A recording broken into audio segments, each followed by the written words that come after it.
ये मुझे आरंभ कीजिए। सर शुरू करते हैं फिर। जी। नमस्कार आप सभी को। ज्ञान उत्सव के इस आभासीय मंच पर हम आप सभी जुड़े हुए हैं और एक तरीके से ज्ञान उत्सव की जो व्याख्यान माला है उसमें हम विभिन्न विभिन्न विद्वानों को सुनते हैं। तो आज जो विद्वान हैं वो हमारे साथ जुड़े हुए हैं। डॉक्टर प्रोफेसर देवनाथ पाठक सर। पाठक सर हमेशा बिहार और मिथिला को लेकर हमेशा अनुसंधानरत रहे हैं और हमेशा नए नए दृष्टियों का समावेश करते रहे हैं। और अभी परिचय के रूप में देवनाथ पाठक सर जो हैं साउथ एशियन यूनिवर्सिटी में सोशियोलॉजी डिपार्टमेंट में चेयरपर्सन और एसोसिएट प्रोफेसर के रूप में जुड़े हुए हैं। और देवनाथ पाठक सर की बात करें तो जितने वो सिद्धस्त इंग्लिश में है उतने ही सिद्धस्त वो हिंदी भाषा में भी हैं। और लेटेस्ट में उनकी जो एक हिंदी में बहुत चर्चित किताब आई पंचभूत, वो बड़ी चर्चित रही हमारे आपके बीच में। और जो सर आज जिस विषय पे बोलने वाले हैं वो हम आप सभी को पता है।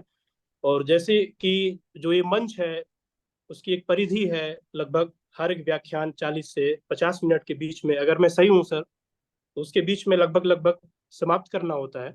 तो आज इसके लिए सर देव पाठक सर आप सादर आमंत्रित हैं और अपनी बात रखें सर। और ये सर मंच आपका है अब। धन्यवाद मनीष जी।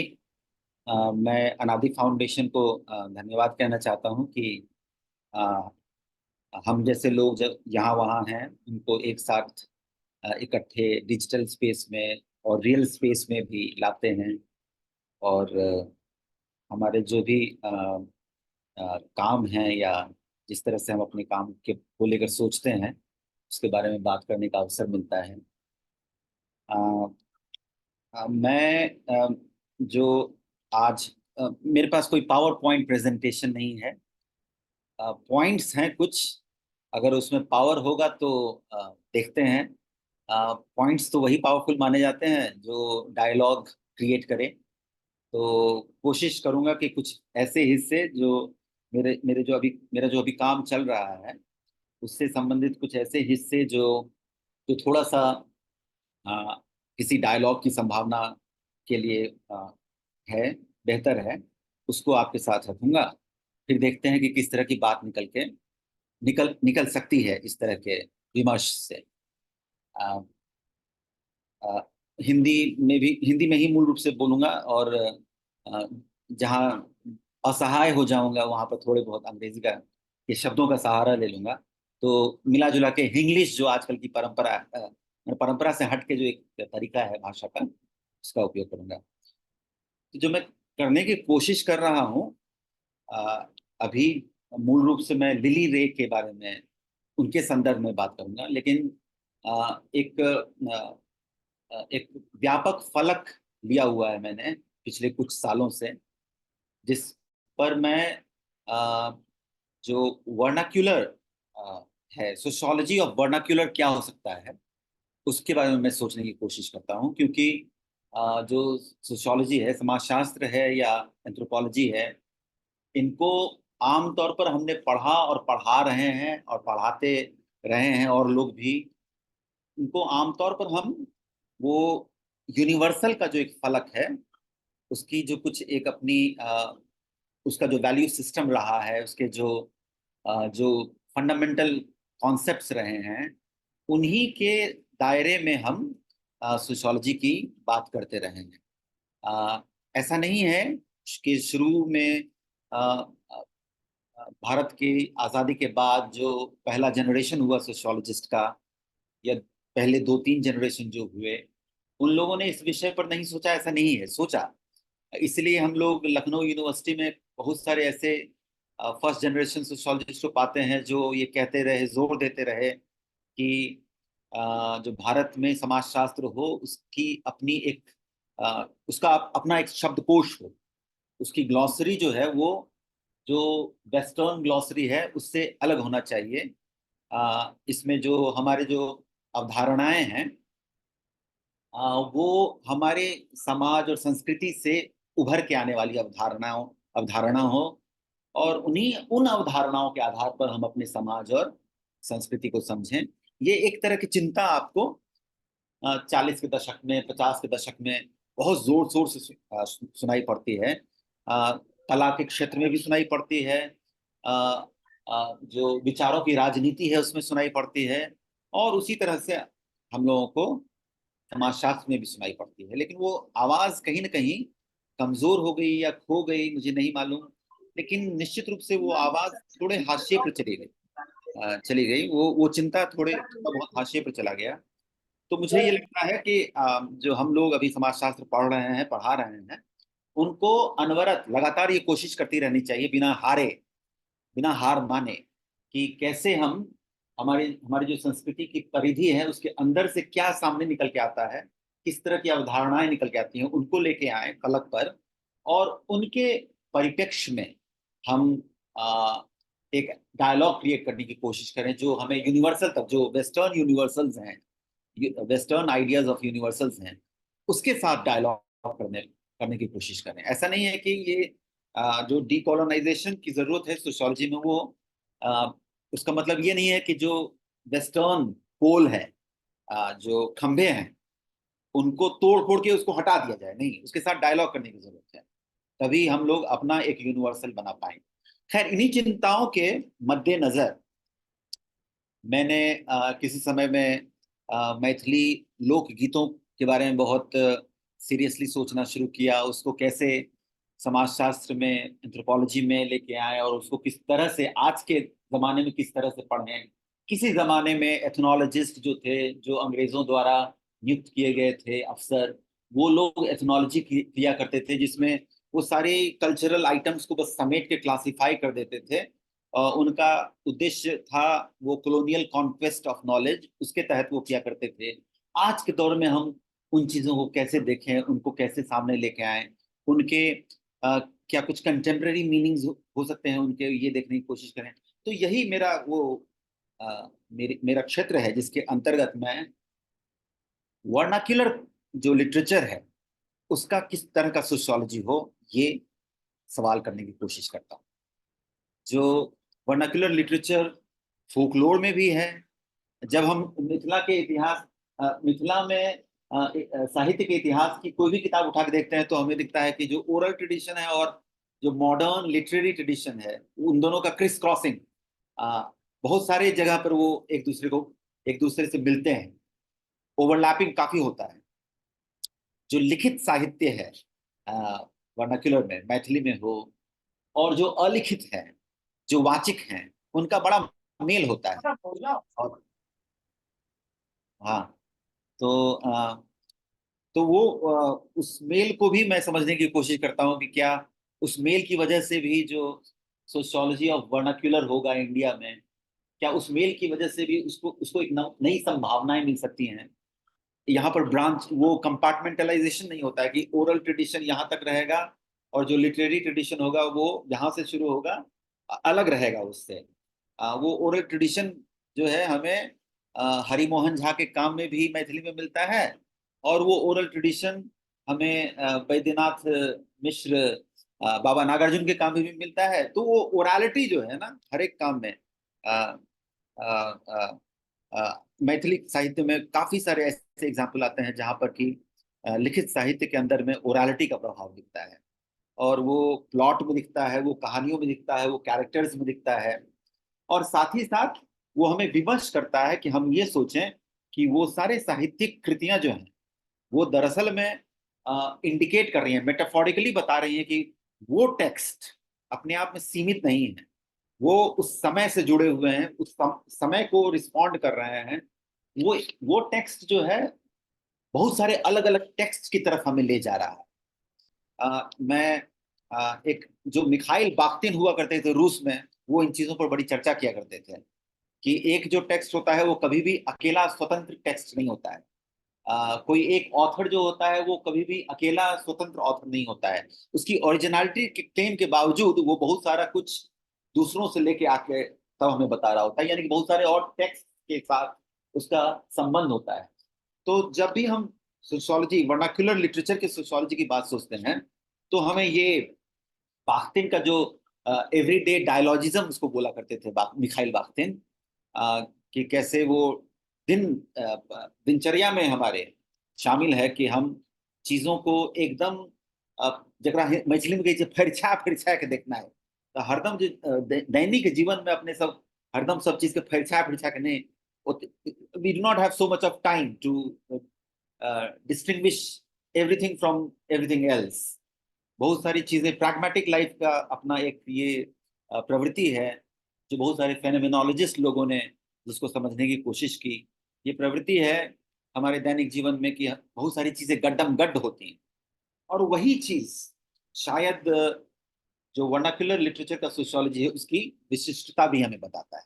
खैर, ये सब तो एक सैद्धांतिक लेवल की चर्चा है, जो कि मैं अभी तक जो पिछले 4 साल से, कोविड के टाइम से, जब लॉकडाउन हुआ तो अचानक से लगा कि भाई मैं वो सारे चीजों को अभी तक उन चीजों को उठाया ही नहीं है मैंने, जिसके बारे में मैं बहुत दिनों से परिचित हूँ, और बहुत समय से ये मेरे मन में रहा है कि इन चीजों को समाजशास्त्र का हिस्सा बनाया जा सकता है। पता नहीं क्यों समाजशास्त्रियों को भारत में भी और कई और जगहों पर भी समाजशास्त्रियों को जो रसमय चीजें हैं उससे डर लगता था। वो उससे उसमें एक प्रकार का ऐसा चुनौती पाते हैं जिसका जवाब उनके पास नहीं है। हम लोग अपने डेटा में ही खो के रहना चाहते हैं, रस को डील नहीं करना चाहते। रस मतलब वो सारे रस जिसके बारे में किसी जमाने में महर्षि भरत ने एक ट्रिटाइज लिख दिया था नाट्यशास्त्र के नाम से। तो उन्हीं रसों के बारे में मैं बात कर रहा हूँ।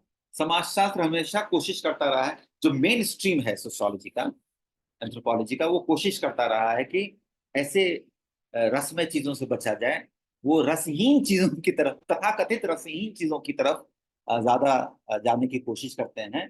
अलबत्ता हम सब जानते हैं कि संसार में कोई भी चीज ऐसा नहीं है, जो कुछ भी पृथ्वी पर हम पाते हैं, जो भी अनुभव पृथ्वी पर है, वो सारे किसी न किसी रस से संबंधित है। और उस लिहाज से हर एक प्राणी, चाहे वो कितना ही कोल्ड और कैलकुलेटिव हो, लेकिन वो रसमय प्राणी, रसिक है, किसी न किसी प्रकार का रसिक है। तो मुझे लगता है कि भारत में, और मेरा जो दायरा है वो थोड़ा साउथ एशिया लेवल पर है, तो दक्षिण एशिया में, पूरे एशिया भर में ही ये संभावना है कि एक प्रकार का समाजशास्त्र किया जाए वर्नाक्युलर लिटरेचर का, जिसमें रस की प्रधानता रखी जाए, और बाकी के जो समाजशास्त्र करने वाले लोग हैं उनको भी ये सीखने को मिले कि रस से डरने की जरूरत नहीं है, अनुभूतियों से डरने की जरूरत नहीं है। इमोशंस, जिसको इमोशंस अफेक्ट, या अमेरिका में, यूरोप में थोड़ा अभी आजकल चल रहा है, तो वो जो इमोशंस और अफेक्ट हैं उससे डरने की जरूरत नहीं है। उसका जवाब है सोशियोलॉजी में, और सोशियोलॉजी में उसको समझा जा सकता है।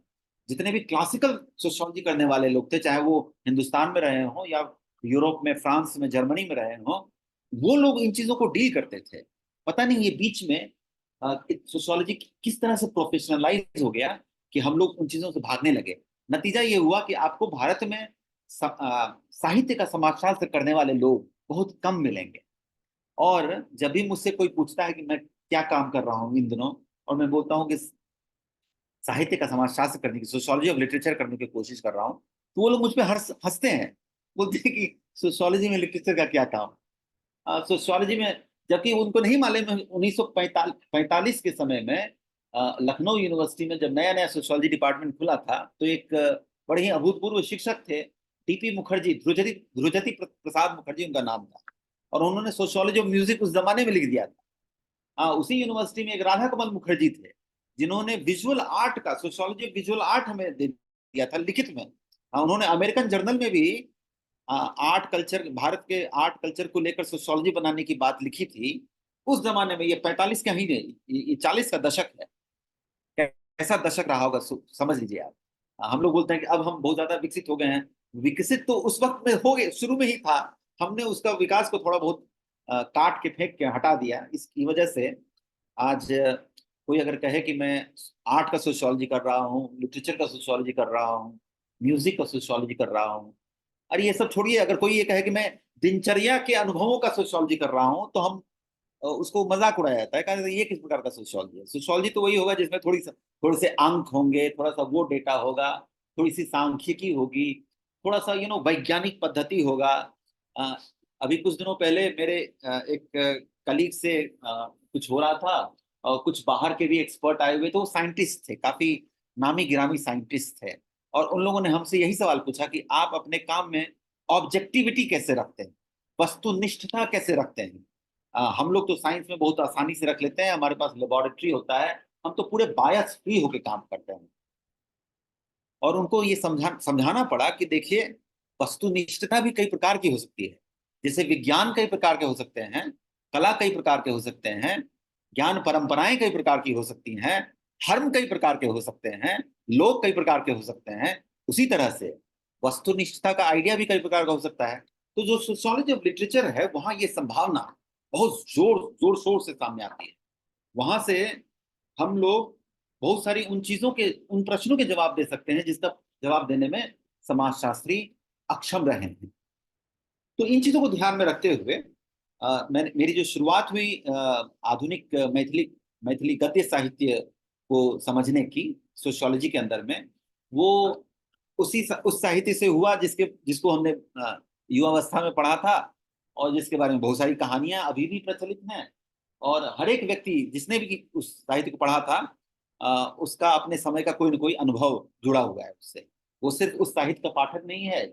मैं हरिमोहन झा के खट्टर काका की बात कर रहा हूँ। हम लोग सिर्फ उसके पाठक नहीं हैं, हमारे एक अनुभवों का संसार है उससे जुड़ा हुआ। तो वो साहित्य अपने आप में एक सोशियोलॉजिकल फील्ड बन जाता है, इस तरह का साहित्य जहाँ की लोगों के पाठकों का अनुभव का संसार जुड़ गया है। कोई न कोई, हर एक व्यक्ति को एक न एक किस्सा उसके बारे में बता सकता है, कुछ न कुछ जो कि रियल सिचुएशन, फिक्शनल नहीं, फैक्चुअल वर्ल्ड से कनेक्ट कर जाता है। तो मेरी शुरुआत वहां से, मैंने सबसे पहले मैं वहीं पर गया, जिसको सबसे पहले जिस साहित्य से परिचित हुआ था। हरिमोहन झा जो दर्शन में प्रशिक्षित थे और जिन्होंने साहित्य करना बहुत पहले शुरू कर दिया था, किस प्रकार से वो जिस दर्शन की भी पढ़ाई की थी उन्होंने, कैसे कुछ वैसे दार्शनिक पक्षों को हरि खट्टर काका के माध्यम से कहलवाने की कोशिश करते हैं, जो कि लगभग भुला दिया गया है, या अगर याद रखा गया है तो बुरी बात के लिए याद रखा गया है। जैसे कि खट्टर काका के माध्यम से वो चारवाक के सिद्धांतों को हमारे सामने प्रस्तुत करने की कोशिश करते हैं, वैसे नहीं जैसे फिलोसफी का टीचर क्लास में करने की कोशिश करता है। फिलोसफी के टीचर से तो क्लास में डर लग जाएगा, लेकिन खट्टर काका की बात सुनते हुए आपको डर नहीं लगेगा, आपको मजा आएगा। तो वो फिलॉसफी ही पढ़ा रहे हैं, लेकिन मजेदार अंदाज में पढ़ा रहे हैं। भांग पी के पढ़ा रहे हैं, चूड़ा दही खा के पढ़ा रहे हैं, रंग बिरंगे वो गप छोड़ रहे हैं, उसमें बहुत सारा सबवर्जन हो रहा है, तोड़ फोड़ हो रहा है, उसमें बहुत सारे क्रिटिकल जो आलोचनात्मक दृष्टिकोण है वो उभर के सामने आ रहे हैं। तो वहाँ मेरी शुरुआत जो है सोशियोलॉजी ऑफ वर्नाक्यूलर लिटरेचर के लिए मैंने वहां से किया। और पिछले 2 सालों में मैंने लिली रे की तरफ, लिली रे की ने इसलिए भी आकर्षित किया क्योंकि 2 कारणों से आकर्षित किया। एक तो ये कि जो मिथिला में आधुनिक साहित्य का इतिहास है, उसमें आपको दिखेगा कि ये कितना पुरुष प्रधान इतिहास है। इसका मतलब ये नहीं है कि पुरुषों ने स्त्री पक्ष के बारे में विमर्श नहीं किया है।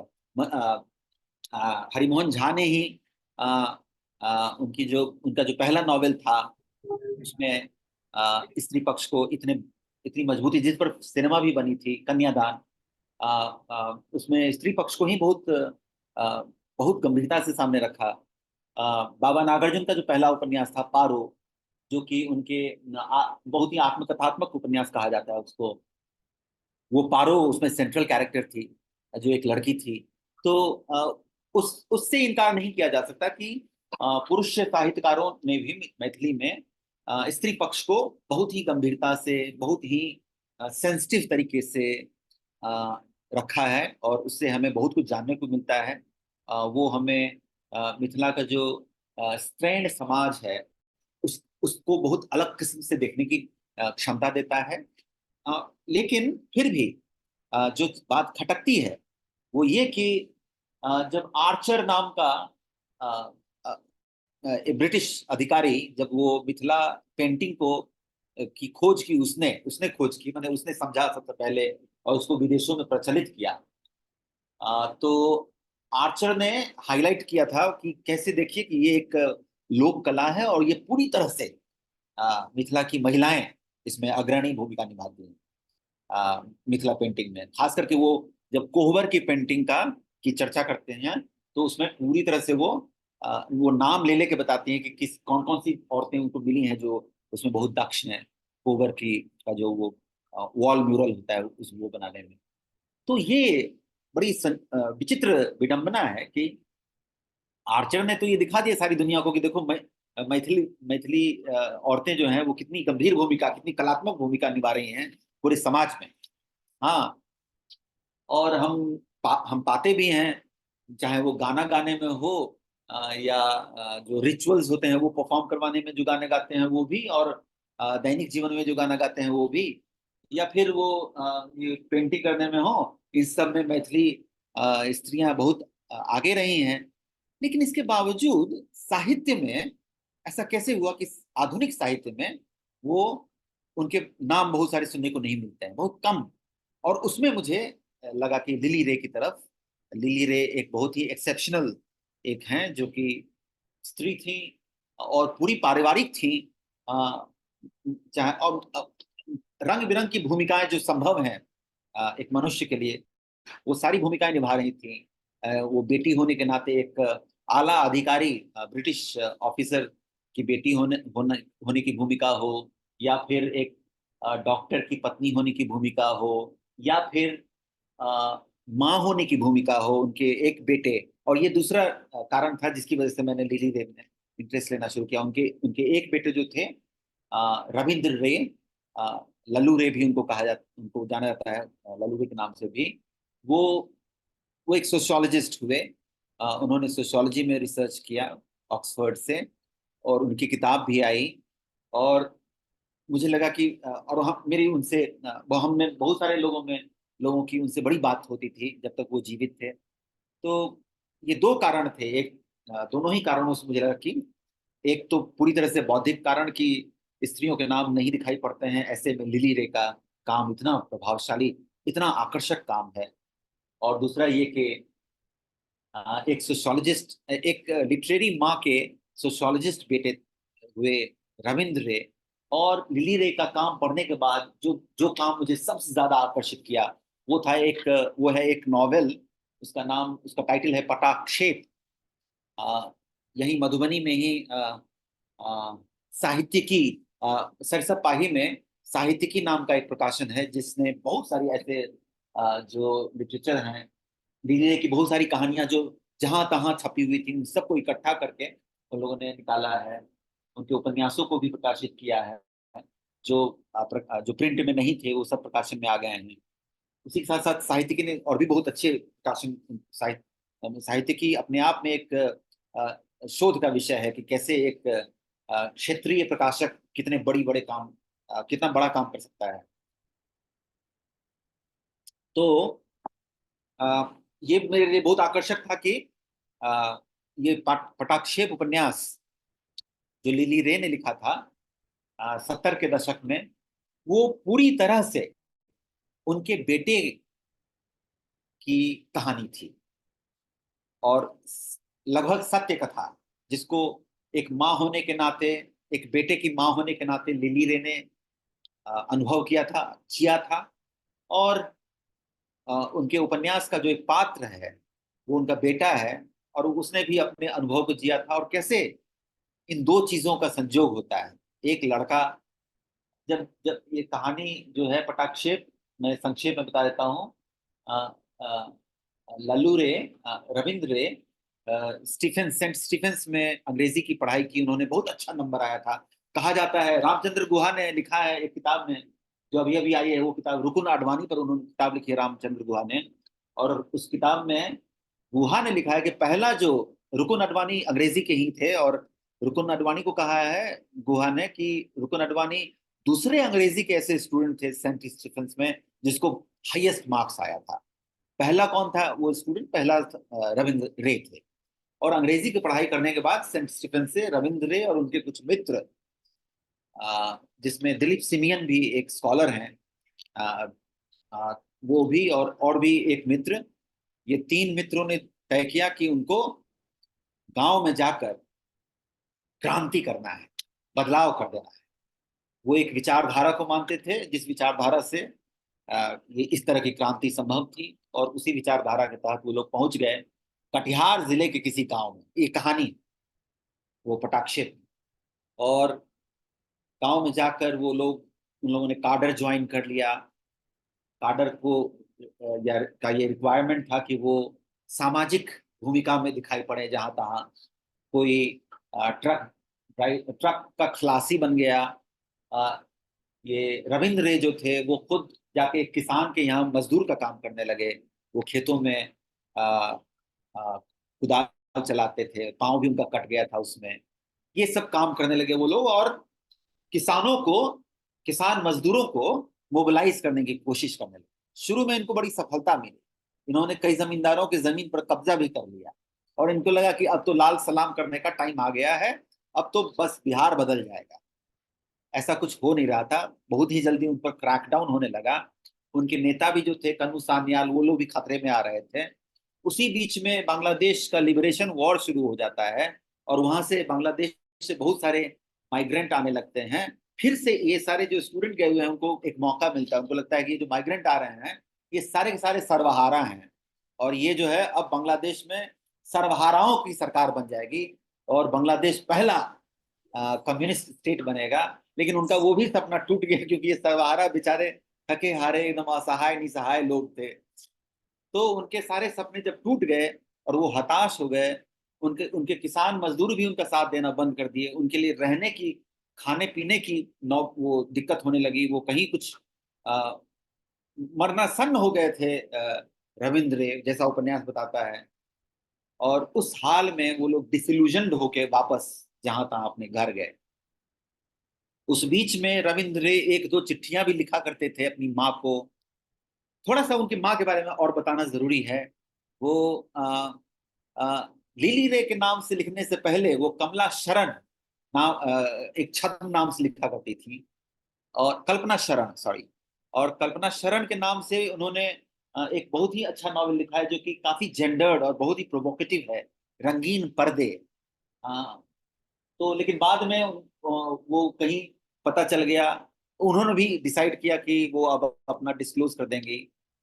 जब कटाक्षे पढ़ने के बाद मैंने साहित्यिकी से मंगवाया उनका, उनकी आत्मकथा, और उस आत्मकथा में और विस्तार से जानने को मिलता है। उस आत्मकथा का शीर्षक है, लिली रे की आत्मकथा का शीर्षक है समय के धंगैत। मैथिली में है ये, समय के धंगैत। धांगना बोलते हैं ना, ट्रीडिंग, ट्रीडिंग टाइम, बेसिकली ट्रीडिंग टाइम, समय के धंगैत।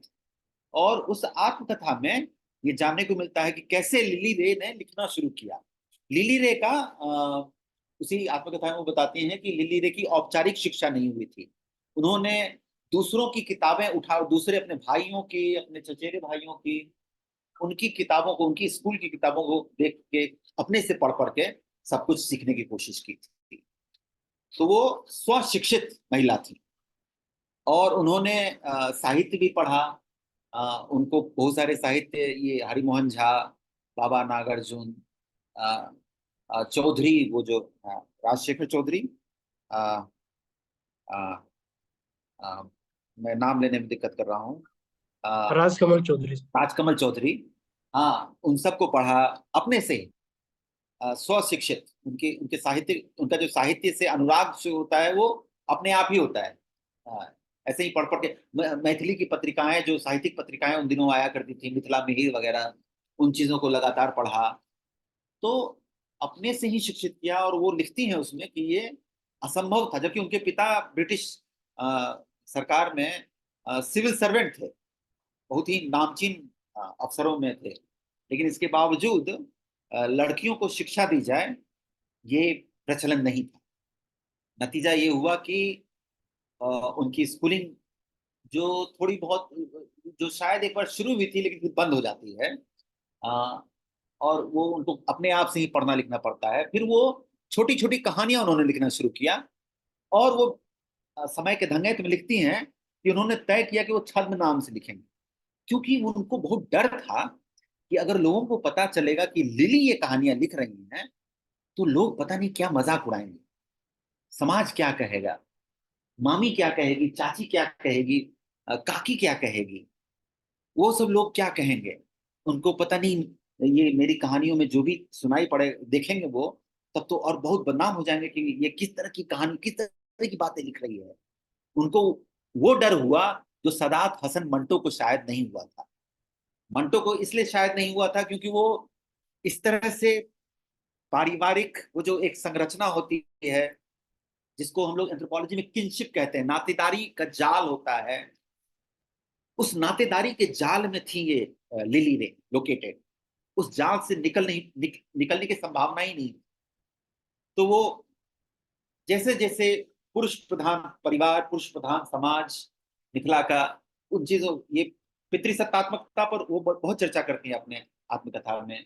लेकिन उसमें वो बताते हैं कि उनको ये लगा कि अगर वो नहीं लिखेंगी तो फिर उनको कुछ हो जाएगा, और वो लिखना शुरू करती हैं छद्म नाम से। छद्म नाम देने का की वजह कोई स्टाइलिस्टिक नहीं था, एक भय था ये कि समाज क्या कहेगा, घर में लोग क्या कहेंगे, लोग मेरे लिखी हुई चीजों का गलत मतलब निकालेंगे, फिर किस तरह की दुश्चर्चा होगी। फिर बाद में वो जब अपना उनका वो एक कॉन्फिडेंस आता है, शादी के बाद में उनको ये कॉन्फिडेंस आता है। शादी के बाद वो बहुत दिनों तक लिखना बंद कर देती हैं। उनकी शादी होती है एक डॉक्टर से जो बड़े ही प्रगतिशील विचार के व्यक्ति जान पड़ते हैं। लेकिन वो और उनका ट्रांसफरेबल जॉब होता है पूरे झारखंड, जिसको अब झारखंड का एरिया कहते हैं, उस क्षेत्र में वो जहां तहां पोस्टेड होते हैं। और उनके साथ साथ लिली रे सिर्फ और सिर्फ एक, जिसको धर्म पत्नी कहते हैं, उनकी भूमिका निभाती रहती है। फिर उनके बच्चे हो जाते हैं और पूर्णतः वो माँ की भूमिका निभाने लगती हैं। वो आत्मकथा में साफ लिखती हैं कि शादी के बाद से उनका लेखन कार्य लगभग ठप हो जाता है। और वो लेखन का ये जो है साहित्य रचना जो है वो फिर से तब शुरू होता है जब उनको चिट्ठी मिलती है अपने बेटे की कि मैं घर छोड़ के जा रहा हूँ। वो जब दिल्ली यूनिवर्सिटी से वहां से सेंट स्टीफेंस आ गए तो वो चिट्ठी छोड़ के घर में चले गए कि मैं जा रहा हूँ ये क्रांति के कार्य करने के लिए। और वो तब वो जो चिंता वहां से उनको उनकी माँ को अचानक से बहुत ये तनाव रहने लगा, नींद कम आने लगी। और उस नींद कम आने में, वो तनाव में, उन्होंने, वो बताते हैं कैसे उन्होंने दोबारा से फिर से लिखना शुरू किया। और जो लिखती चली गई उस पूरे दौरान, जब तक वो लालूरे वापस नहीं आए थे, उस दौरान जो भी उन्होंने लिखा अपने बेटे से जानकर, उनकी चिट्ठियों को पढ़कर, अपने अनुभवों के आधार पर, वही वो उपन्यास बन गया पटाक्षेप। और उस उपन्यास को पढ़ते हुए और उस उपन्यास के साथ इस आत्मकथा को पढ़ते हुए बहुत सारी संभावनाएं समाजशास्त्र के लिए उत्पन्न हो जाती है। खास करके समाजशास्त्र का वो हिस्सा जहां स्त्री विमर्श बहुत प्रधान है और होना भी चाहिए। ये बहुत जरूरी है समाजशास्त्र को के लिए, चाहे वो पूरी संसार में कहीं का भी वो समाजशास्त्र हो। बहुत जरूरी है कि स्त्री पक्ष को समझना, जो दलित दमित समाज है उसको समझना, समाज चाहे चाहे जो तथाकथित उच्च वर्ग का समाज है, लेकिन उसकी भी बात, बहुत सारी ऐसी उनके भी अनुभव हैं जो जिनको नहीं समझा गया है पूरी तरह से। इन सब चीज को, जो मार्जिनलाइज्ड है, जो नेग्लेक्टेड है, जो नेग्लेक्टेड एक्सपीरियंस है, चाहे वो किसी भी वर्ग का हो, उन सबको समझना ये बहुत ही जरूरी है। और मुझे लगता है इसकी वजह से इन दोनों, लिली रे के इन दोनों काम को सामने साथ में रख देने पर जो सबसे कुछ सवाल, जो मूलभूत सवाल उठते हैं वो ये हैं कि कैसे लिली रे का एक टेक्स्ट, अगर एक उपन्यास पटाक्षेप हम उठा के देखते हैं, हमको लगता है, हमें लगता है कि अच्छा, थोड़ा ये भी समझ लेना जरूरी है कि ये जो लिली रे का उपन्यास आता है वो महाश्वेता देवी की जो 1084 की माँ थी उसके कुछ ही सालों के बाद आता है। 1084 की माँ सकीना एक एक बंगाली जर्नलिस्ट थे, उनका एक उपन्यास आया था सगीना महतो, जो कि एक प्रकार की राजनीति पर बहुत ही आलोचनात्मक उपहास करता है। उन ये महाश्वेता देवी, सगीना महतो, इस सब के ठीक बाद में मैथिली में हमको ये, अगर समय के क्रोनोलॉजी में अगर सजाने की कोशिश करें तो ये बाद में आता है। ये भी सवाल एक उठता है कि इसकी चर्चा क्यों नहीं हो पाती। पटाक्षेप को आ, पर हम लोगों ने उस तरह से चर्चा क्यों नहीं की जैसे कि बंगाल के समाज विज्ञान में, सांस्कृतिक इतिहास में महाश्वेता देवी के काम को लेकर चर्चाएं होती रही हैं। मिथिला का समाज या मिथिला में दिलचस्पी लेने वाले जो प्रबुद्ध वर्ग जो हैं, उनको क्यों ये जरूरी नहीं लगा कि इन चीजों को लेकर पकड़कर एक बड़े लेवल पर संवाद को छेड़ने की जरूरत है। आ, कुछ बड़े गंभीर प्रश्न उठाने की जरूरत है। जैसे कि जो स्त्री प्रधान समाजशास्त्र है उसमें पितृसत्तात्मक समाज की आलोचनाएं सुनने को मिलती हैं और होनी भी चाहिए, और बहुत ही अच्छी आलोचना, बहुत गंभीर आलोचना है, बहुत ही तर्कपूर्ण है। लेकिन यहाँ पटाक्षेप पढ़ते हुए, लिली रे के पटाक्षेप और समय के धंगेत को पढ़ते हुए आपको ये दिखता है कि जो मिथिला के समाज में जो जो स्त्री पात्र हैं, जो स्त्री पात्र अनेक भूमिकाएं, सामाजिक भूमिकाएं निभा रही है, और यहाँ स्त्री पात्र लिली रे हैं जो एक कथाकार की भी भूमिका निभा रही हैं। कैसे वो स्त्री पात्र जो है वो पितृसत्तात्मक समाज की जो सीमाएं हैं, जो बहुत ही पीड़ित करने वाली सीमाएं हैं, उन सीमाओं के अंदर भी वो अपने आप को एसर्ट कर लेती हैं। वो तय कर लेती हैं कि मुझे तो लिखना है। वो तय कर लेती हैं कि मुझे तो अपने आप को अपने से ही शिक्षित कर लेना है। कोई संभावना नहीं है चारों तरफ किसी की भी स्कूल की किताब, किसी के भी कॉलेज की किताब उठा के कुछ ना कुछ सीख लेना है। ये बहुत ही अद्भुत, ये जो जज्बा है उसको तो हम वो तो आकर्षित करता ही है, लेकिन एक जो वैचारिकी उत्पन्न हो रहा है इस प्रक्रिया में, वो ये है कि उन सीमाओं के अंदर भी बहुत सारे इस तरह के प्रयास होते रहे हैं, और जिन जिन प्रयासों के, कुछ प्रयासों के ऐसे नतीजे हैं जैसे कि लिली रे का कटाक्षेप और लिली रे की इतने सारे काम, मरीचिका जिसको कि अकादमी अवार्ड भी मिला था। तो इतने सारे काम, ये भी संभावना थी, ये भी संभावना रही है पितृसत्तात्मक समाज के अंदर में। इन संभावनाओं को अ, अभिव्यक्ति अगर मिल रही है किसी काम से, तो उस काम को पकड़ के मेरे ख्याल से एक नए समाजशास्त्री समझ को उत्पन्न करने की, पैदा करने की, संवारने की जरूरत है, जो थोड़ा कम हो रहा है। लेकिन थोड़ी बहुत कोशिशें कुछ ना कुछ लोग करने की कर रहे हैं। मुझे लगता है कि लिली रे के काम को पढ़ते हुए आदमी ये समझ सकता है कि किस तरह के भविष्य मिथिला समाज में स्त्रियों को लेकर किस तरह के भविष्य हो सकते हैं।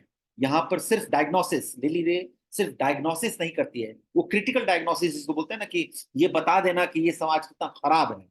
वो एक जिसको महात्मा गांधी ने कहा था ड्रेन इंस्पेक्टर, वो कैथरीन एक जो थी जिन्होंने एक रिपोर्ट बनाया था, उस रिपोर्ट में यही बताया गया था, मदर इंडिया उस रिपोर्ट का नाम था। उसमें रिपोर्ट में वो यही बताया था उन्होंने कि कितना खराब, कितने सारी समस्याएं हैं। तो जो एक एक प्रकार का विमर्श है स्त्री पक्ष को लेकर, जिसमें सिर्फ ये बताया जाता है कि ये समाज कितना बुरा है, इसकी कितनी विसंगतियां हैं। लेकिन मुझे लगता है कि एक समाजशास्त्र ऐसा भी हो सकता है जो स्त्रीवादी होगा, लेकिन वो ये भी दिखाएगा कॉन्क्रीटली, ये भी दिखाएगा कि कैसे इन विषम स्थितियों में भी कुछ इस तरह की स्त्रियों ने रचनाएं की हैं। जैसे कि जो आर्चर ने जब विदेश में ये बताया जाकर कि देखो भारत के, उत्तरी भारत के इस हिस्से में, जो जिसमें थोड़ा सा ये नेपाल वाला एरिया है, ये बिहार का एरिया है, इस हिस्से में देखो कैसे गांव की महिलाएं किस तरह की जटिल कलाकृति कर रही हैं, और एकदम सहजता से कर रही हैं। वो यूरोपियन स्टाइल में नहीं कर रही हैं कि बहुत एकदम आडंबर हो रहा है, ये पेंट, ये ब्रश, बहुत ही सहजता से उनकी सारी चीजें प्रकृति जनित हैं। ये देखो किस तरह की भूमिका निभा रही हैं। ये तो जिसको कल्चरल एम्बेसडर, सांस्कृतिक राजदूत की भूमिका है, जो पूरे समाज को चला चला पा रही हैं यही लोग ऐसा करके। एक एक तरफ उस तरह की बात सुनाई पड़ती है, दूसरी तरफ हम ये देखते हैं कि मिथिला के आधुनिक साहित्य में स्त्रियां इतनी कम हैं, नगण्य हैं लगभग। तो तब ये बहुत जरूरी हो जाता है समझना कि कैसे कुछ तरह की संभावनाओं को कुछ कुछ स्त्री पात्रों ने, जो सामाजिक स्तर पर समाज के थिएटर में अपनी अपनी भूमिकाएं भी निभा रही थी, और बहुत सारी भी बंधनों से भी बंधी हुई थी, उनकी बहुत सारी सीमाएं भी थी, लेकिन उन सीमाओं के बावजूद वो लिख रही थी, पढ़ रही थी, एक ऐसी भूमिका निभा रही थी जिससे नई संभावनाओं का जन्म होता है। तो मैं यही कोशिश कर रहा हूँ, मैं यहीं पर खत्म करूंगा ये बोलते हुए कि मैं यही कोशिश कर रहा हूँ कि भारत में वर्नाक्युलर लिटरेचर यानी कि जो क्षेत्रीय भाषाओं में जो साहित्य है उसको पढ़ते हुए एक ऐसा समाजशास्त्र बनाया जाए, पढ़ा जाए, जो नए नए प्रश्न, जो बहुत सारे ऐसे प्रश्न जिसके जवाब आमतौर पर जो मेन स्ट्रीम के समाजशास्त्री हैं उन्हें नहीं दे पाते हैं, उनके जवाब हम ढूंढें। और दूसरा ये कि वो समाजशास्त्र भविष्य के लिए संभावनाएं दिखा सके, वो संभावनाओं का समाजशास्त्र हो, वो उम्मीद का समाजशास्त्र हो, वो सिर्फ गिद्धों का समाजशास्त्र नहीं हो जो कि तब झपट्टा मारता है जब एक लाश जमीन पर गिर जाता है। धन्यवाद।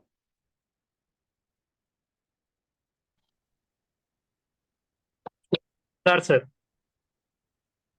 और सर, जितने भी लोग जुड़े हुए हैं, अगर किसी की कोई जिज्ञासाएं हो, कुछ प्रश्न हो, तो वो जी जी। रख हाँ सकते जी बिल्कुल। हैं और हम प्रश्न एक एक करके लेंगे।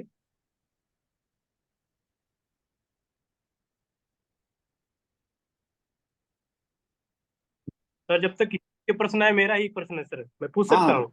जी जी।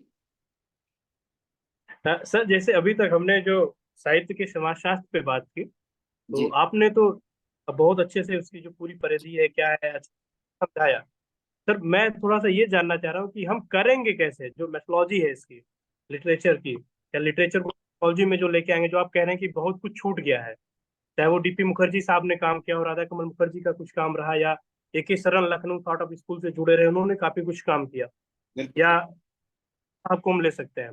तो अभी तक तो मैंने उनके लिटरेचर नहीं पढ़े हैं, बस मेरी छोटी सी जिज्ञासा कि अगर आप उसमें काम कर रहे हैं और आप जी अच्छे मतलब फील्ड से आप वो काम कर रहे हैं, तो सर थोड़ा सा मेथोलॉजी पे मुझे थोड़ा सा बताएं, क्योंकि मैं भी अपने फील्ड वर्क में उन चीजों को देख रहा हूँ, समझ रहा हूँ, तमाम ऐसे लिटरेचर्स को मैं फेस कर रहा हूँ। तो थोड़ा सा सर मुझे बताएं कि किस नजरिए से कैसे देखें। बहुत बढ़िया। ये वही जब मैं ये बता रहा था ना कि बहुत सारे समाजशास्त्री, समाज वैज्ञानिक वो डरते हैं रसमय चीजों से।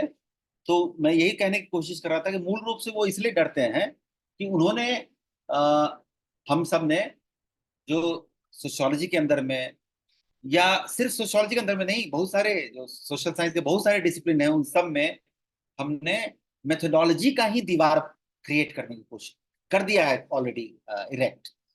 हमारी हमने बहुत ही संकीर्ण मेथोडोलॉजी को अपना मेथोडोलॉजी मान लिया। ऐसा नहीं है कि इस पर पूरे पूरे संसार में चिंता नहीं हुई है, बहुत चिंताएं हुई हैं। जो एक गुलबेंकियन कमीशन बना था, जिसमें वॉलस्टाइन, जो इमानुअल वॉलस्टाइन थे, वो उसके सोशल साइंटिस्ट थे, इमानुअल वॉलस्टाइन, वो उसके हेड थे। और उसने एक रिपोर्ट तैयार किया था जो अभी भी पब्लिश है। तो गुलबेंकियन कमीशन में यही चिंता थी कि जो ये अलग अलग विभाजन करके रखा गया है समाजशास्त्र, समाज विज्ञान के अंदर में, वो विभाजन तभी संभव हो पाया जब सबके लिए, सारे समाज विज्ञान की सारी विधाओं के लिए, अलग अलग धाराओं के लिए अलग अलग मेथोडोलॉजी तय कर दिया गया कि ये वाला मेथोडोलॉजी तो यही यूज करेगा, दूसरा वाला जो है वो दूसरा मेथोडोलॉजी यूज करेगा। जबकि मेथोडोलॉजी क्या है, प्रश्न ये उठना चाहिए। अभी मेरी एक किताब आने वाली है, वो इसी विषय पर है। तो आमतौर पर हमने ये मान लिया है कहीं ना कहीं कि मेथोडोलॉजी का मतलब होता है मेथड और टेक्निक। हाँ, लेकिन मेथोडोलॉजी एक वे ऑफ सीइंग है, मूल रूप से हम कैसे चीजों को देखते हैं वो है मेथोडोलॉजी।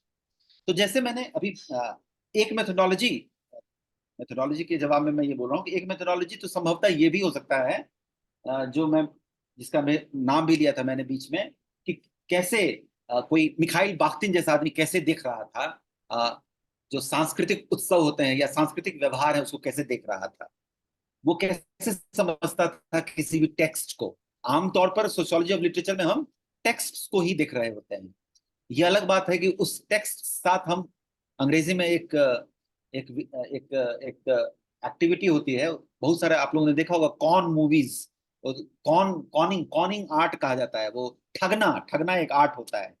तो कौन, तो कैसे हम वो टेक्स्ट के साथ क्या खिलवाड़ करते हैं कि वो कौन टेक्स्ट हो जाता है, उसके साथ क्या कॉनिंग, उसको हम टेक्स्ट के साथ हम कैसे अपने आप को ठगते हैं या टेक्स्ट को ठगते हैं कि वो कुछ और ही बन जाता है।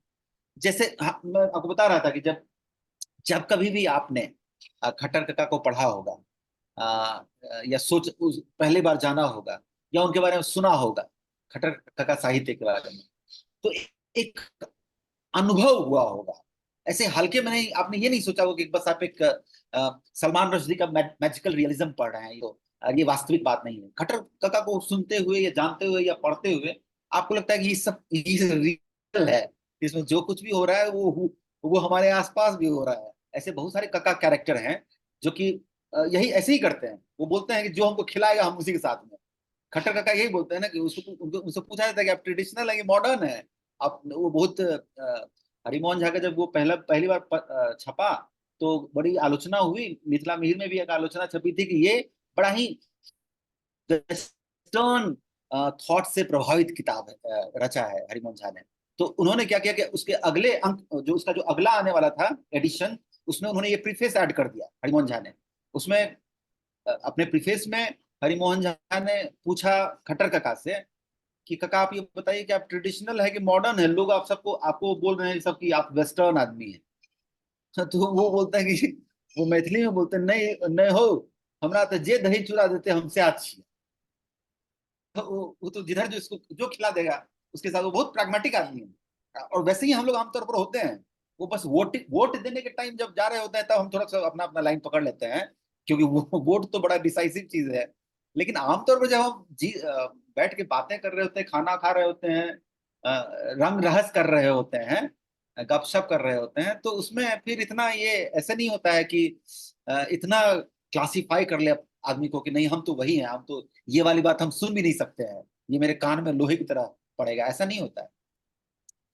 तो खैर मेथोडोलॉजी की बात कर रहा था। तो एक तो तरीका यही है मेथोडोलॉजी को समझने का, जो जिसके बारे में बाख्तिन भी अपने काम में उसी मेथोडोलॉजी को यूज करता है, और वो कहीं से किसी और से लेके नहीं आता है। बाख्तिन बोलता है यही मेथोडोलॉजी संभव है, मैं जिस चीज को समझना चाहता हूँ उसी चीज से ये वही चीज मुझे सजेस्ट कर रहा है कि यही मेथोडोलॉजी संभव है। कि किसी भी टेक्स्ट को, चाहे वो घटना हो, टेक्स्ट घटनाएं भी टेक्स्ट होती हैं, कोई उत्सव भी टेक्स्ट होता है, ये सारे कल्चरल टेक्स्ट हैं, कल्चरल स्क्रिप्ट्स हैं, या फिर कोई नॉवेल भी एक टेक्स्ट है। तो किसी भी टेक्स्ट को बाख्तिन बोलता है कि जब आप देख रहे होते हैं तो उस टेक्स्ट के साथ साथ कई सारे और टेक्स्ट को भी देख रहे होते हैं। उनका कहने का मतलब ये था कि कोई भी एक शब्द जो होता है, जहां कहीं भी आपको सुनाई पड़ा, तो समझ लीजिए कि आपको सिर्फ एक शब्द नहीं सुनाई पड़ा है, कम से कम एक से कुछ ना कुछ ज्यादा सुनाई पड़ रहा है। तो वो बोलते हैं कि यही मेथोडोलॉजी होना चाहिए कि हम ढूंढें कि इस टेक्स्ट के जरिए हम और कौन कौन सा टेक्स्ट देख पा रहे हैं। उन सारे टेक्स्टों को जोड़ के समझने की कला भी एक मेथोडोलॉजी है, और मुझे लगता है कि सोशियोलॉजी ऑफ लिटरेचर के लिए बहुत अच्छा मेथोडोलॉजी हो सकता है। लेकिन साथ ही साथ मैं ये भी बता दूं कि मेथोडोलॉजी अपने आप में आइडियली ऐसा ही होना चाहिए कि इसको अपने आप में एवर इवॉल्विंग एक शास्त्र माना जाना चाहिए। ये ऐसा नहीं है कि किसी एक ने, ऐसा नहीं है कि डॉक्टर सिगमंड फ्रॉइड ने क्लिनिकल केस स्टडी कर दिया तो हम सब लोगों को क्लिनिकल केस स्टडी ही करना चाहिए। सिगमंड फ्रॉइड ने केस स्टडी डेवलप किया था मेथड, और वो कैसे किया था, वो अपना काम करते हुए किया था। उनके पास जो केसेस आ रहे थे उसी केसेस के जरिए उनको ये मेथड मिला था। तो हम लोग मेथोडोलॉजी की जब भी बात करते हैं तो हम लोग लगता है कि कहाँ से क्या मेथोडोलॉजी लेके आए, वो होना नहीं चाहिए। हमें ये होना चाहिए कि नहीं, हम जो काम करना चाहते हैं वो क्या मेथोडोलॉजी दे रहा है मुझे। अगर हम उससे उसको देखने की के चश्मे उसी चीज से, उसी घटना से, उसी टेक्स्ट से नहीं लेंगे, तो हम कोई ना कोई चश्मा उधार कहीं से लाके उसको देखने लगेंगे, और फिर हमारी समझ शायद कमजोर रह जाएगी। तो मुझे लगता है इसलिए सोशियोलॉजी और लिटरेचर में ये संभव है कि हम मेथोडोलॉजी पर ही आ, आ, आ, एक प्रकार का झगड़ा, एक प्रकार का वितंडा शुरू करें। और वो बहुत जरूरी है वितंडा।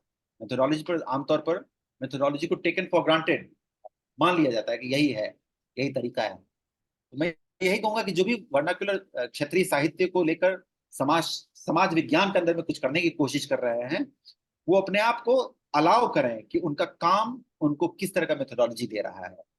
कई तरह के मेथोडोलॉजी हो सकते हैं।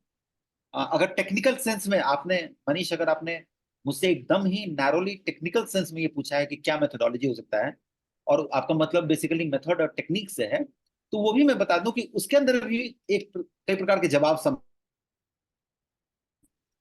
कुछ लोग कंटेंट एनालिसिस करने की कोशिश करते हैं। कंटेंट एनालिसिस बहुत ही साधारण चीज है। हालांकि ये भी देखने में आया पिछले कुछ सालों से कि कंटेंट एनालिसिस को भी बड़ा ही मैथमेटिकल बना दिया गया है। अब सुनने में आया कि एक सॉफ्टवेयर है, उसको आप खाली रन कर दीजिए, वो आपका कंटेंट एनालिसिस कर देगा, बड़ा ही मैथमेटिकल रिजल्ट देगा। और उस मैथमेटिकल रिजल्ट को आप पावर पॉइंट स्लाइड पर चढ़ाकर बड़े बड़े यूनिवर्सिटी में बोल दीजिए, बहुत तालियां बजेंगी आपकी। हाँ, लेकिन मेरा जब मैं कंटेंट एनालिसिस बोलता हूँ तो मेरा मतलब वो वाला नहीं है। मेरा मतलब ये है कि कंटेंट को कैसे समझें, वो भी आपको वो कंटेंट एनालिसिस बहुत ही एक हार्मेन्यूटिक्स जो एक फिलॉसफी आता है, वो हार्मेन्यूटिक्स से प्रभावित है, जहां पर कि मीनिंग को, मतलबों को लेकर बहुत ही कई सारे मतलब निकाले जाते हैं और मतलबों का झगड़ा आपस में देखा जाता है, और उस झगड़े से क्या मतलब समझ में आता है वो वो निकालने की कोशिश की जाती है उस कंटेंट एनालिसिस में। तो जब भी मैं कंटेंट एनालिसिस बोलता हूँ तो वो बेसिकली वो हार्मेन्यूटिक्स से जुड़ा हुआ कंटेंट एनालिसिस होता है। उसी तरह और भी चीजें हो सकती है। मेथड एकदम नैरो टेक्निकल सेंस में मेथड के नाम पर यह भी कहा जा सकता है कि हिस्ट्री या ओरल हिस्ट्री आजकल बहुत ही पॉपुलर चीज है। हेरिटेज स्टडी में, मॉन्यूमेंट स्टडीज में अब ओरल हिस्ट्री को सीरियसली लिया जाने लगा है। किसी जमाने में ओरल हिस्ट्री को जो जो कंजर्वेटिव हिस्टोरियंस थे बड़ा ही अजीब मानते थे। उनको लगता था कि जो डेटा आर्काइव में है वही सही डेटा है, और जो डेटा लोगों के साथ में, लोगों के पास में है, वो विश्वसनीय नहीं है। लेकिन अब वो भी बहुत परिवर्तन हो गया है। तो दोनों तरह के जवाब संभव है आपके प्रश्न के लिए। माफ कीजिएगा, मैं बड़े लंबे लंबे एकदम जो एकदम टिपिकल सोशियोलॉजिस्ट की तरह आपको लंबे लंबे जवाब देने लगता हूँ। आप टोक अफरीन सकते हैं कभी बीच में। अगर हो तो मैं भी अफरीन बता अफरीन दीजिएगा। जी बोल रहे हैं। हाँ, हाँ हाँ, हाँ, थैंक यू। आपका प्रेजेंटेशन तो जबरदस्त था। मुझे इनफैक्ट याद आ गई शंकर के चौरंगी की। उसमें वो जो प्रोटैगनिस्ट हैं उनसे जब पूछा गया था कि भाई ये बताइए कि इतिहास और साहित्य में क्या अंतर है, तो उन्होंने कहा था कि इतिहास में सारे कैरेक्टर के नाम तो सही होते हैं लेकिन कहानियां गलत, और साहित्य में सारे कैरेक्टर के नाम तो गलत होते हैं लेकिन कहानियां सही। तो बहुत एक्सट्रीम है, बट मुझे लगता है कि जहां तक सोशोलॉजी की बात है या रेफरेंस की बात है, तो कास्ट पे जो ज्यादातर जो अभी सोशोलॉजिकल स्टडीज हो रही है उसमें काफी रेफरेंस लिया जाता है जो एग्जिस्टिंग लिटरेचर है या पुराने लिटरेचर है। इनफैक्ट अगर आप पुराने मतलब कॉलोनियल पीरियड में भी देखें तो ज्यादातर जो कास्ट एनालिसिस हो रही है आज के समय में सोशोलॉजी से, मतलब इंटरडिसिप्लिनरी स्टडीज, उसमें बहुत सारे रेफरेंसेस होते हैं। इनमें रिसेंटली अगर मुर्दहिया को भी लिया जाए तो मुर्दहिया के भी जो डिबेट है वो साहित्य से ज्यादा मुझे लगता है कि उसके सोशोलॉजिकल एस्पेक्ट्स में डिबेट हुए जो उनका था। मेरा इनफैक्ट क्वेश्चन ये जो आरोग्य निकेतन है ताराशंकर बंदोपाध्याय का, उनमें जो politics of medical knowledge, politics of जो वो आया है उस लिटरेचर में, उसको बहुत ही कई बार डिबेट में देखा गया है। तो मेरा ये कहना है कहीं ना कहीं पेडागोजी जो है, हमारी जो यूनिवर्सिटी टीचिंग है, उसमें मुझे लगता है कि बहुत बड़े बदलाव की जरूरत है। मेरा आपसे सुझाव है कि क्योंकि आप अगर वेस्टर्न मॉडल पर चले जाएं तो ज्यादातर प्रूव्ड, आपने जो कहा मेथड्स की बात, तो जब तक कोई method pre defined mythological proof अगर नहीं दिए जाते हैं चीजों के, उसको टेक्स्ट या प्रॉपर एकेडमिक राइटिंग का दर्जा नहीं दिया जाता है, और इसीलिए बहुत बड़ा रेफरेंस जो है वो हमारे पेडागोजिकल सिस्टम से बाहर हो जाता है। तो मुझे लगता है किस लेवल तक आपको लगता है कि यूनिवर्सिटी एजुकेशन में इस तरह के रेफरेंसेस को इंक्लूड करने की जरूरत है, और खास करके जब हम अभी अभी हम जब देख रहे हैं कि एक यूनिवर्सलाइजेशन की बात कर रहे हैं, हम एक ही तरह के सिस्टम की बात कर रहे हैं। अगर यूजीसी गाइडलाइंस को देखें या यूनिवर्सिटी सिस्टम को देखें तो यूनिफॉर्मिटी की बात कर रहे हैं, तो कहीं ना कहीं हम उस एक्सपेरिमेंटल एस्पेक्ट को लूज नहीं कर रहे हैं। कहीं ना कहीं जो इनोवेशन है, कहीं ना कहीं जो हम नई बातें, नई तरह से पढ़ाने की बात कर रहे हैं, नई तरह से रिसर्च की बात कर रहे हैं, वो कहीं ना कहीं डिफिकल्ट नहीं होता जा रहा है आपकी नजर में? नहीं, बहुत गंभीर प्रश्न है ये। अ, इस पर बहुत, मेरे ख्याल से बहुत अच्छी चर्चा अलग से भी होनी चाहिए। जल्दी में कुछ कहने की कोशिश करूंगा लेकिन वो पूरा जवाब नहीं होगा। ये मैं बहुत हद तक जितनी भी बातें आपने कही हैं उन सबसे सहमत हूँ। जो आधुनिक विश्वविद्यालय पद्धति की जो शिक्षा है, उसमें उसको उसको उसको बहुत सोचने, उस पर बहुत चिंता की जरूरत है। और दुर्भाग्यपूर्ण है कि जिस तरह की चिंता यूनिवर्सिटी को लेकर वो देखने में आती है, सुनने में आती है, चाहे वो जर्नलिस्टिक रिपोर्टिंग में हो, ओपेड में हो, या फिर जो शोध आधारित लेखन है उस पे भी हो, मुझे बहुत दुख होता है कि उसमें मुझे लगता है कि जो मूल है, जो जो कोर है यूनिवर्सिटी का, कोर इश्यू है, उसको एड्रेस नहीं किया जाता है। और कोर इश्यू यही है कि यूनिवर्सिटी सिस्टम ने जो समय का जो डिमांड है ना, टाइम का जो जो कॉन्टेक्स्ट का रिक्वायरमेंट है, उसको रिस्पॉन्ड नहीं कर रहा है।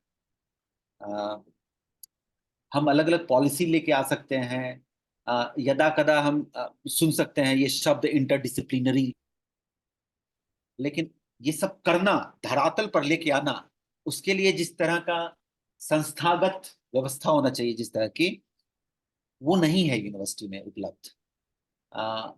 हो सकता है कि जो अभी अब जो प्राइवेट यूनिवर्सिटी आ रहे हैं उसमें कहीं कहीं थोड़ा बहुत कमोबेश दिख जाए कुछ व्यवस्था इस प्रकार की, लेकिन मुझे तो दिखता है कि जहां लोग ये भी क्लेम करते हैं कि हम interdisciplinary interdisciplinary in the sense कि हमारी डिसिप्लिनरी बाउंड्रीज खुले हुए हैं, कोई कुछ भी पढ़ सकता है, कहीं से भी ले जाके कुछ लेके आ सकता है, तो वो सुनने में तो आता है ये शब्द, लेकिन प्रैक्टिस में नहीं दिखता है। आपको अगर आप एक आधार मान लें इस बात को समझने के लिए कि, हालांकि वही आधार नहीं है, लेकिन अगर ये मान लें कि आप अभी देख लें कि कितनी ऐसी सोशियोलॉजी के अंदर में कितनी ऐसी राइटिंग्स हैं, academic writing, professional academic writing, जिसमें आ, कला, संस्कृति, परफॉर्मेंस, इन चीजों को लेकर ऑब्जेक्ट की तरह डिस्कस किया गया, इन चीजों से कुछ डिराइव करने की कोशिश की गई हो सोशियोलॉजी के लिए। आप सही कह रहे हैं। आपकी बात में दो चीजें आ रही थी। एक तो ये कि जो बहुत सारे साहित्य हैं उसमें समाजशास्त्रीय संवेदना है, इम्पल्सेस हैं, परिचर्चा है, मुर्दैया में है, और बहुत सारा, मुझे तो पूरा प्रेमचंद ही पूरा समाजशास्त्र लगता है। मैला आंचल रेणु। हाँ, रेणु है, पूरा समाजशास्त्र है। वो बिल्कुल सही कह रहे हैं। ये बड़ा विचित्र विडंबना है ये कि समाजशास्त्रियों ने उस समाजशास्त्र को छुआ नहीं, समझा नहीं, उससे क्या लेना चाहिए, उसको किस प्रकार से यूटिलाइज करना चाहिए, वो किया नहीं। दूसरा ये कि जो समाजशास्त्रीय लेखन है, जो जिस पर लेबल लगा हुआ है कि समाजशास्त्र लेखन ही है, उसमें अगर साहित्य संस्कृति की चीजें आती भी हैं तो मेरी ये समझ है कि वो ऑर्नामेंट के तौर पे आती है। वो अलंकार, आभूषण की तरह प्रकट होते हैं। वो इसलिए नहीं प्रकट होते हैं कि वही मूल है, वो इसलिए प्रकट होते हैं जैसे नहीं कि टेक्स्ट तो ऐसा लिखा रहेगा, लेकिन साइड में जो है ना ऐसा ऐसा डिजाइन बना दिया, दार फ्रेम बना दिया जाएगा, तो उस तरह से ये सारी चीजें लाई जाती हैं। फिर इसको जनरलाइज भी नहीं किया जा सकता है। ये क्षेत्र क्षेत्र में भी, अलग अलग क्षेत्र में इसका अलग अलग अनुभव हो सकता है। जैसे आप मलयालम बोलने वाले समाजशास्त्र को देखें, जो जो समाजशास्त्री मलयालम भाषा में जो समाजशास्त्र होता है, तो वहां पर आप जाएंगे तो आप देखेंगे कि वहां पर मलयाली साहित्य को लेके आया जाता है मूल विषय के रूप में। मलयाली साहित्य के आधार पर समाजशास्त्रीय विश्लेषण किया जाता है। उसी तरह से आप बंगाल में जाएंगे तो आपको बहुत सारे ऐसे इंटरनेशनली अक्लेम्ड सोशल साइंटिस्ट मिल जाएंगे जिन्होंने बंगाली साहित्य को लेकर, उदाहरण के तौर पर सुदीप्ता कविराज, जो कि शरत चंद्र चट्टोपाध्याय को उन्होंने पॉपुलराइज कर दिया पूरी दुनिया में अपने उसको सेंट्रल बना के, तो ये चीज आपको फिर बंगाल में दिखेगा। ऐसा क्यों होता है कि जैसे ही ये आप सेंट्रल प्रोविंस में आए तो ये चीज कम दिखने लगता है आपको। बिहार, यूपी, कुछ हद तक मध्य प्रदेश, कुछ हद तक राजस्थान, यहाँ पर जो भी साहित्य रहे हैं उसको सेंट्रल बना के समाजशास्त्र करने की कोशिश कम दिखने लगेगी। मेरे लिए ये मेरा जो दायरा है, जो मैंने वर्नाक्युलर अपना क्षेत्रीय भाषी वो साहित्य को देखने का, वो दायरा मैंने इस तरह से अपना काटा। फिर इस दायरे के बाहर जाऊंगा तो मुझे कुछ कुछ अपवाद मैं बता सकता हूँ, तो वही अपवाद मैंने आपको गिना दिया। लेकिन मूल रूप से आप देखेंगे तो अ, आप किसी भी मेन स्ट्रीम इंस्टीट्यूशन में जहाँ सोशियोलॉजी पढ़ाया जा रहा है, एंथ्रोपोलॉजी पढ़ाया जा रहा है, आपको बहुत कम देखने को मिलेगा कि वो लिटरेरी कंपोनेंट्स को, लिटरेचर को तो छोड़ दीजिए, विजुअल्स, अभी तो ये पूरी दुनिया में कहा गया कि विजुअल्स को लेकर एंथ्रोपोलॉजिस्ट और सोशियोलॉजिस्ट में भयंकर भय था, भयावह मानते थे वो विजुअल्स को, सोचते थे कि विजुअल तो रिलायबल डेटा है ही नहीं, तो विजुअल को लेकर कैसे सोशियोलॉजी किया जाएगा। फिर सारी दुनिया में कुछ लोग ना, अमेरिका में ही बहुत सारे लोगों ने दिखा दिया कि किया जा सकता है, तब इंडिया में भी कुछ लोग हिम्मत कर करके कुहू कुहू करके वो विजुअल सोशियोलॉजी करने की कोशिश की, वो भी बहुत ज्यादा नहीं है, बहुत कम मिलेंगे ऐसे लोग। तो ये बहुत सारी चीजें हैं जो जिसकी वजह से ये मेरे लिए, मेरे जैसे लोगों के लिए जरूरी हो जाता है कि हम लोग इन सांस्कृतिक जो जो रचनात्मक चीजें हैं उनको लेकर हम लोग समाज शास्त्र करने की कोशिश करें।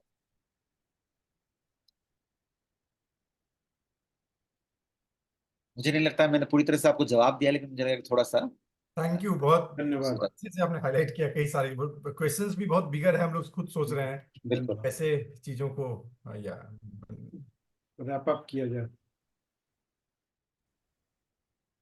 सर अहाँ किछो नहीं कहलिए।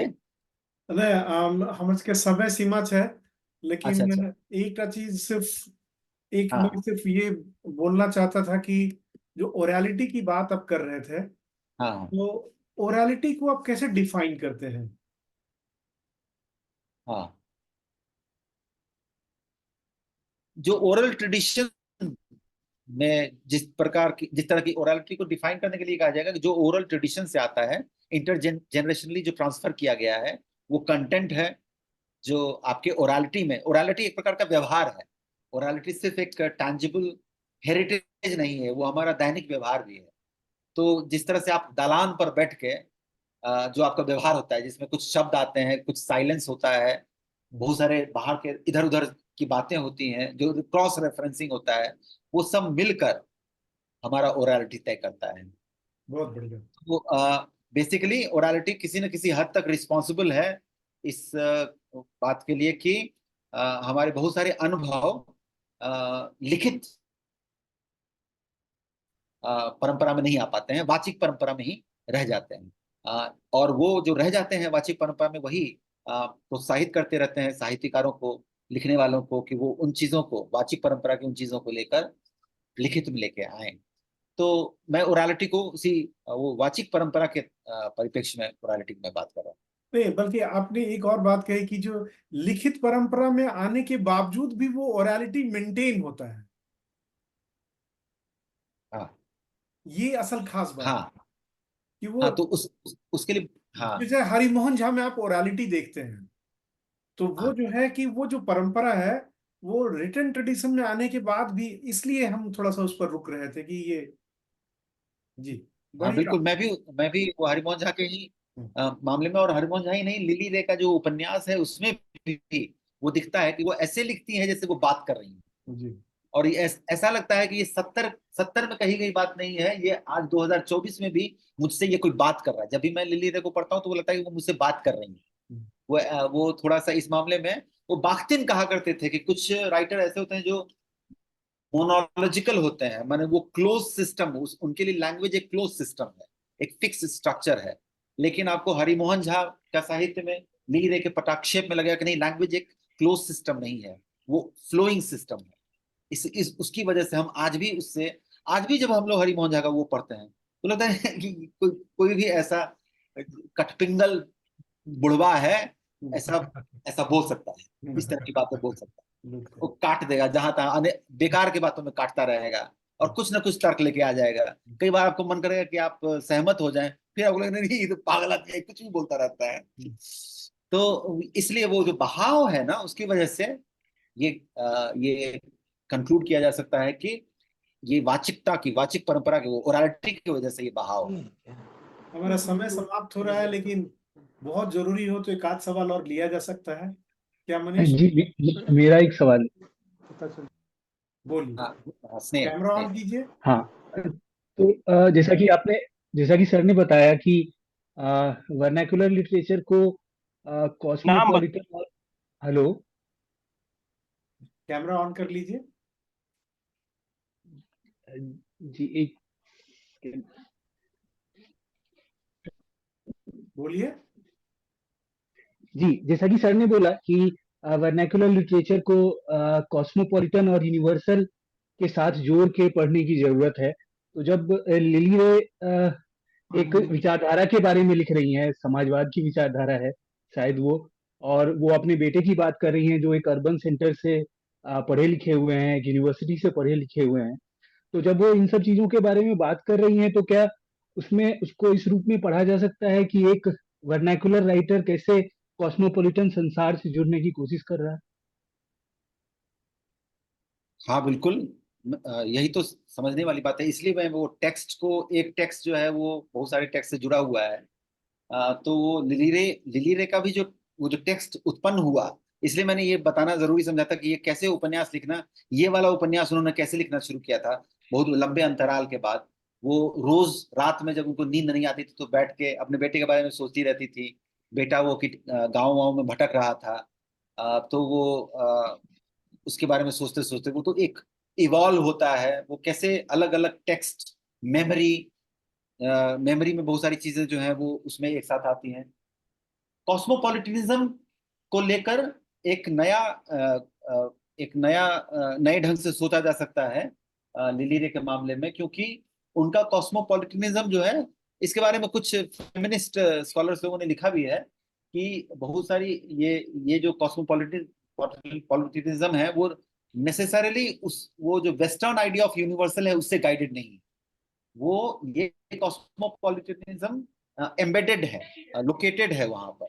माने वो जो जगह है, जो लोकेशन है, उस लोकेशन का महत्व जानता है ये कॉस्मोपॉलिटनिज्म।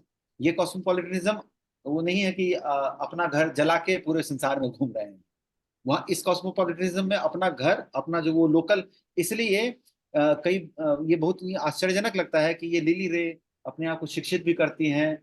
कहा जाता है कि उनको यदा कदा सिगरेट वगैरह पीते हुए पाया गया। बहुत ही बिगड़ी हुई बहू मानी जाती हैं।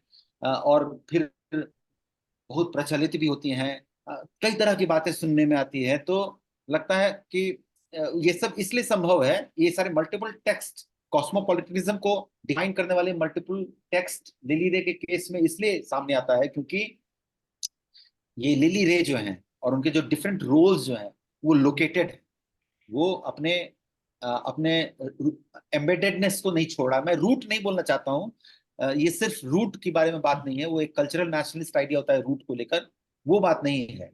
ये बात ये है कि मैं जो हूँ, मेरी जो भूमिका है वो भी मुझे करना है, और मुझे ये भी देखना है कि अब मैं आगे आगे क्या हो सकता है, आगे कहाँ कहाँ और किन चीजों को आत्मसात किया जा सकता है। तो ये एक अलग किस्म का थोड़ा सा मैं समझता हूँ कि कॉस्मोपॉलिटिज्म का। बहुत बहुत धन्यवाद देव, थैंक यू। आपने बहुत ही इंटरेस्टिंग टॉक दिया आपने। और बहुत धन्यवाद। सारे सवाल उभर करके आए। हम लोग फिर कभी इन विषयों पर आएंगे। जरूर जरूर। अ, मैं सब ज्ञानोत्सव की तरफ से आप सबको धन्यवाद देता हूँ उस परिचर्चा में भाग लेने के लिए। हमने एक समय नियम बनाया है कि 1 घंटे के अंदर इस प्रोग्राम को हम खत्म करना चाहते हैं, बहुत अच्छा क्योंकि नियम। रिकॉर्डिंग इतना बड़ा हो जाता है कि बाद में लोग उसे देख नहीं पाते हैं। तो हाँ यदि सवाल हो तो आप ज्ञानोत्सव के ईमेल आईडी पर भेज सकते हैं, और इस सवाल को हम स्पीकर के पास, वक्ता के पास भेजेंगे। और यदि ज्यादा सवाल आते हैं तो फिर एक और अलग चर्चा आयोजित की जा सकती है। बिल्कुल बहुत बिल्कुल। बहुत धन्यवाद। धन्यवाद ठीक है, धन्यवाद। शुक्रिया। मनीष को भी अलग से धन्यवाद। हाँ मनीष जी अरे धन्यवाद। सर, और आपको भी धन्यवाद सर। मैंने ये रिकॉर्ड तो अब रिकॉर्ड हो रहा है या अभी भी हो रहा है? हो रहा है। आपको भी धन्यवाद सर।